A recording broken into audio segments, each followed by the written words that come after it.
Hello दोस्तों, कैसे हो आप सभी लोग। तो आज के इस वीडियो में मैं आपके साथ शेयर करने जा रहा हूँ कि जो हमने लोटस के सीड्स को ग्रो किया वो अब जर्मिनेट कर चुके हैं और उन्हीं के साथ हम उनको ट्रांसप्लांट करने के लिए बनाने वाले हैं लोटस पाउंड।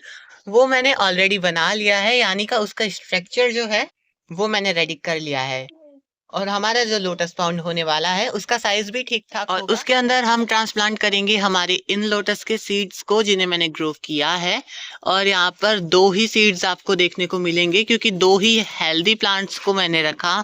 बाकी जितने भी अनहेल्दी प्लांट्स थे सबको मैंने रिमूव कर दिया ताकि हमारे दो ही प्लांट्स को पूरी ग्रोथ करने का मौका मिल सके। तो ये हैं वो दो सीड्स जिन्हें मैंने ग्रो किया है और अच्छे से ग्रो होने दिया है। यहाँ पर आप देखोगे तो इसमें लीफ भी आने लगी है। तो लोटस को ट्रांसप्लांट कब करना है, इसका सही टाइमिंग आपको पता है क्या है? लोटस के प्लांट को आपको तब ट्रांसप्लांट करना है जब ये ऑलमोस्ट 15 से 20 दिन का हो जाए, यानी 15 से 20 दिन तक आपको इसे ट्रांसप्लांट नहीं करना है, पानी में ही रखना है और एवरी डे इसका वाटर आपको चेंज करना है।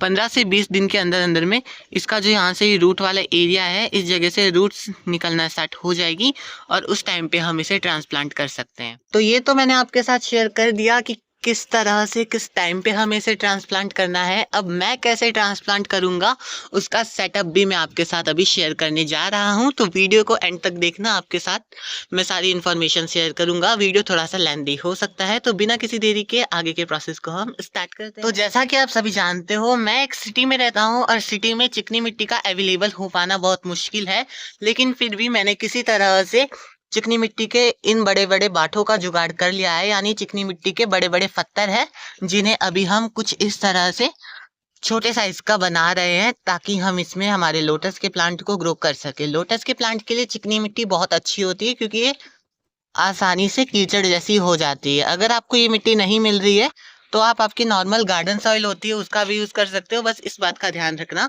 कि उसमें इस तरह के कोई भी लीव्स या फिर जड़ वगैरह ना हो, अदरवाइज आपका जो पानी है वो बहुत ज्यादा गंदा हो जाएगा और ये सारे पार्टिकल्स उसके ऊपर तैरने लगेंगे। हम इनको पहले चूरा चूरा कर लेते हैं, उसके बाद आगे का प्रोसेस करेंगे। तो दोस्तों मैंने यहाँ पर लिया है, ये मेरे गार्डन सॉइल का एक हिस्सा लिया है और एक हिस्सा लिया है मैंने चिकनी मिट्टी, जिनको हमने कुछ इस तरह से तोड़ लिया है। और इससे ज्यादा तोड़ना मुश्किल हो रहा था हमारे लिए, लेकिन हमने इतना तोड़ लिया, इतना भी बहुत है। इतनी मिट्टी को जो हमने तोड़ा है इसको हम ये मेरे गार्डन की मिट्टी में मिक्स करेंगे। इसको मैंने एक बार ही छान लिया ताकि इसका जितना भी कचरा है वो अलग हो जाए। जितना हो सकता था उतना हमने अलग कर दिया और थोड़ा बहुत नहीं हो पाया है, खैर ये दिक्कत नहीं देगा और चिकनी मिट्टी में मिलकर ये वाली मिट्टी भी एकदम थोड़ी कीचड़ जैसी हो ही जाएगी।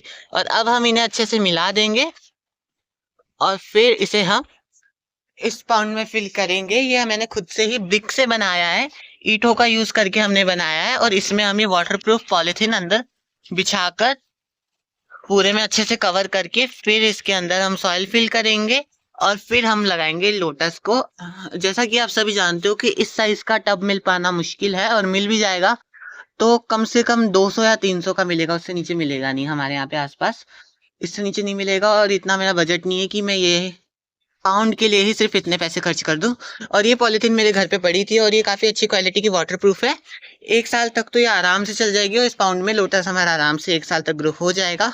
जब अगली बार मार्च का महीना आएगा, नेक्स्ट सीजन जब आएगा, जब ये वापस से ग्रो करने लगेगा, तब हम इसके ट्यूबर्स को रिपोर्ट करेंगे। उस टाइम पे हम पूरे पाउंड को वापस से चेंज कर सकते हैं। अगर उस टाइम पे मेरे पास पैसे हुए तो उस टाइम पे हम टब का कोई ना कोई जुगाड़ जरूर करेंगे, या फिर हो सका तो कोई बड़े साइज की टंकी या फिर कोई बड़ी साइज की बकेट, अदरवाइज कोई भी कंटेनर का जो बड़ा हो उसका यूज करके उसमें लगा देंगे। फिलहाल के लिए ये बेस्ट है।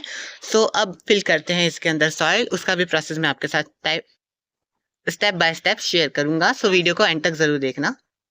तो दोस्तों कुछ इस तरह से हमने यहाँ पर हमारे पाउंड का सेटअप बिठाया है और अब हम इसमें इस तरह से सॉइल को ऐड कर रहे हैं। ओ नो, इस तरह से हम सॉइल को ऐड कर देंगे। और ये पन्नी को मैंने पहले चेक कर लिया था, ये पूरी तरह से वाटर प्रूफ है। बिल्कुल जीरो बजट में मैं बना रहा हूँ, सो प्लीज वीडियो को एंड तक देखना, आपको इसमें बहुत कुछ सीखने को मिल सकता है। चुप चुप। अब यहाँ पर हमने 1 इंच से 2 इंच तक की एक पहली सॉइल की लेयर चढ़ा दी है और अब बारी है 2 इंच तक की कंपोस्ट की लेयर। फिर उसके बाद हम 1 से 2 इंच की सॉइल की लेयर चढ़ा देंगे, उतना बहुत होगा, और उसके बाद इसमें हम वाटर फिल करेंगे। तो अब मैंने यहाँ पर 2 इंच की कंपोस्ट की लेयर भी लगा दी है। यहाँ पर मैंने वर्मी कंपोस्ट यूज की है। अगर आपके पास वर्मी कंपोस्ट है तो आप कोशिश करना कि वर्मी कंपोस्ट ही यूज करो, क्योंकि जो गाय के गोबर की खाद है ना, उसके पार्टिकल्स पानी के ऊपर तैरेंगे, आपका पूरा पानी गंदा भी हो सकता है, और गाय की गोबर की खाद गर्म होती है, गर्मियों में नुकसान भी दे सकती है। तो कोशिश करना कि आप वर्मी कंपोस्ट का ही यूज करो। अदरवाइज गाय की गोबर की खाद अगर आप लो तो ऐसी खाद लेना जो काफी पुरानी हो, क्योंकि वो ज्यादा अच्छी रहेगी। तो अब आप यहाँ पे देख सकते हो मैंने लास्ट सॉइल की लेयर भी डाल दी है, और अब इसको हम अच्छे से एकदम बराबर कर देंगे। ये प्रॉपर रेडी है हमारा पाउंड। लेकिन इसमें अभी आपको सिर्फ पानी ही डालना है, कोई भी प्लांट आपको अभी इस टाइम पे नहीं लगाना है। ऐसा क्यों? क्योंकि इस टाइम पे अगर आप लोटस या फिर वाटर लिली को लगाओगे, क्योंकि अभी मिट्टी नई नई ही बनी है, इसमें कीचड़ वाला जो होता है ना, कीचड़ जैसा, वो चीज़ अभी नहीं आई है। और अगर आपके आसपास में कहीं पे भी तालाब है तो आप कोशिश करना कि आप तालाब की मिट्टी लो, वो सबसे बेस्ट रहती है, क्योंकि एंड दी एंड लोटस और वाटर लिली तालाब में ही खिलते हैं। और आप इस बात का ध्यान रखना कि आप भी इस तरह से जुगाड़ बैठा के कर रहे हो तो वाटर प्रूफ थैली का ही यूज करना। ये बिल्कुल 0 बजट में बना है मेरा। बस अब मैं इसमें क्या करने वाला हूँ, इसमें मैं वाटर फिल करूंगा। वाटर को फिल करके इसको कम से कम हमें 10 दिन तक छोड़ देना है। मेरे सीड्स को लगाए हुए 1 हफ्ता होने वाला है, और ये हो जाएगा 10 दिन बाद हमारा पाउंड पूरी तरह से रेडी। 10 दिन में मेरे सीड्स में रूट्स भी आनी स्टार्ट हो जाएगी। जब मैं ट्रांसप्लांट करूंगा तब आपके साथ जरूर शेयर करूंगा, सो चैनल को सब्सक्राइब कर लेना। और अब हम आगे का प्रोसेस करते हैं, वाटर को डाल। तो ये रहा हमारा पानी, और इसको अब हम धीरे धीरे से ऐड कर देंगे। इस तरह से आपको वाटर को धीरे धीरे ऐड करना है।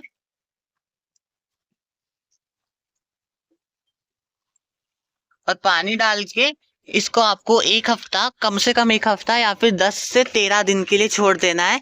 उसके बाद आपको प्लांट को लगाना है। आपका पूरा पाउंड अच्छे से रेडी हो जाएगा। और जब मैं इसमें लोटस ट्रांसप्लांट करूंगा तब मैं जरूर शेयर करूंगा। सो मिलेंगे किसी नेक्स्ट वीडियो में किसी और अपडेट के साथ, किसी और न्यू इन्फॉर्मेशन के साथ। सो तब तक के लिए बाय।